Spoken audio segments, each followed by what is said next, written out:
Hey everybody, I'm Eric in Exile. Today, we're going to be talking about the highly anticipated Collectorvision Phoenix. It's a brand new console that will allow you to play your original ColecoVision games as well as your Atari 2600 games. Oh man, I can't wait for this. Let's do it!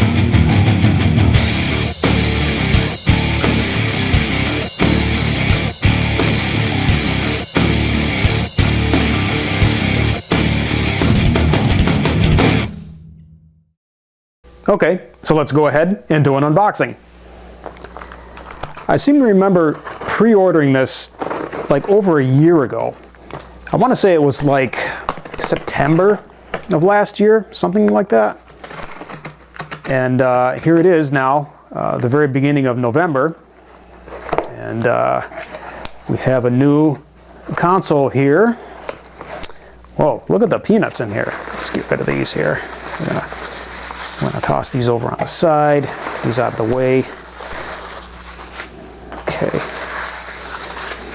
Okay, right off the bat here, I see the Nintendo controller here. It's the Nintendo controller. So let's put that there. And we've got HDMI cable here right out of the box. You can see that. HDMI. And we got a little box here. Not quite sure what this is. Huh, what is this? It's a mystery box. What is this? Okay, let's look. Power supply, possibly? Yeah. There's a power supply right there for you. Put that over here. And I see Sydney Hunter. Full Sydney Hunter. I have not played this. I want to play this. Oh, look at this. Got a little card here, Collectorvision Phoenix. So I'm interested to take a look and see what's on there.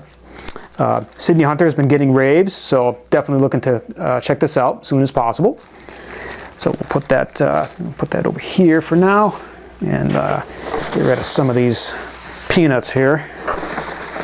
Okay, and I see our Collectorvision down here, and this is super small, and it is very light. You can see that. Let's get the peanuts on it here. Oh, here we go. There we go. That's the right. It's got the old insert cartridge here. You can see that there. And it's got the front inputs. So it looks really cool. Let's see if there's anything else in here. It doesn't look like there might be anything else in here. No, it's just more peanuts. So looks like that's what we have for that. And we'll go ahead and take the wrapper off of this. This is just, oh, here it is, just taped. Okay, there we go. This is super small and it has like no weight to it, but it's awesome. If I can get that. Let me adjust the light on this here. Okay, so that's a little better lighting for us here. You can see the power button, reset button right there. And you've got the front of the console here. Controller 1, controller 2, and there's a port here for a keyboard. And I think this was the slot. So we can see that here. There it is. I'm pretty sure that's where the little Collectorvision Phoenix SD card goes. And let's see if there's anything on, not really anything on this side. There's a controller port there. And on the back, it's pretty simple. We've got power. You can see that. HDMI right there. There it is. And you got your expansion. Not quite sure what the expansion is, but it could be anything. Eventually we'll see what that is. And here's our controller port. And again, this is very, very lightweight. It is not heavy at all. It's got a little piece in there. Okay. All right. And I just noticed on the box here, it has a serial number. This unit has a serial number of 350. So I'm guessing this is number 350 of hopefully millions and millions that they've made of these. Maybe not, but even still, it's very cool to show, like, you've got your serial number, and it's for service. Go to collectorvision.com. It's just cool all around. I love this. Here's a quick size comparison between the original ColecoVision and the Collectorvision Phoenix. I do have a cleaner ColecoVision in the box. It's very minty, so I don't really mess around with that one too much. But this one here is fine just for seeing the size comparison. Okay, we are going straight up filming on this TV set to get that feeling of 1983. We're going to test out the pack-in game that came with the original ColecoVision, which is, of course, Donkey Kong. This game was a powerhouse. It didn't take long for Donkey Kong to blow up on the ColecoVision. And it felt like everybody was playing this game. The gameplay was very accessible to gamers, plus it didn't hurt that the game was very close graphically to its arcade counterpart. Honestly, I think it made the Atari games look terrible. I think it probably made the game developers of that time want to make their games look and sound as good as they could make them. And all of that was because of Donkey Kong. I wonder what Donkey Kong's up to these days. He's probably laying on the beach eating a banana.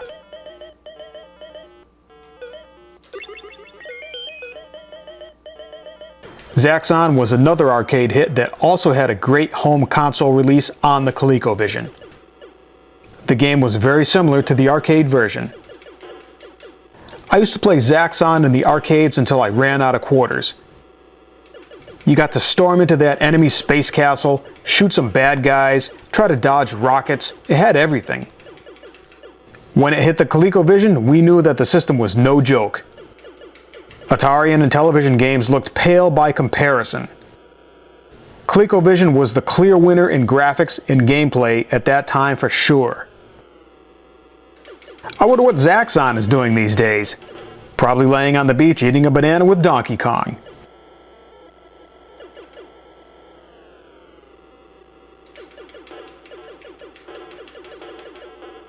Miner 2049er is a great action platformer game that's fast-paced and is also reminiscent of games like Donkey Kong or even Pac-Man to an extent.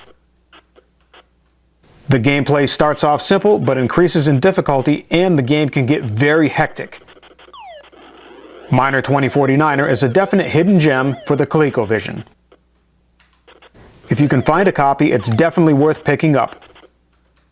These are the type of games that thrive on the ColecoVision console, and now the Collectorvision console.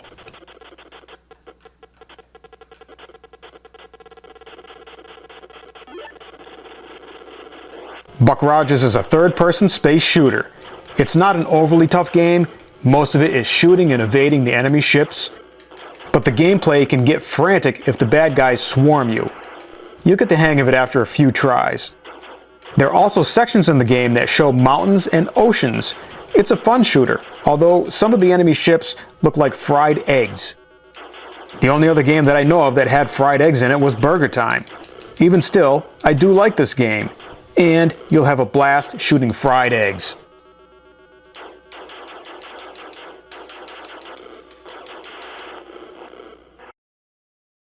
My only gripe, if I had to pick one, is that the Collectorvision console doesn't seem to support Atari cartridges.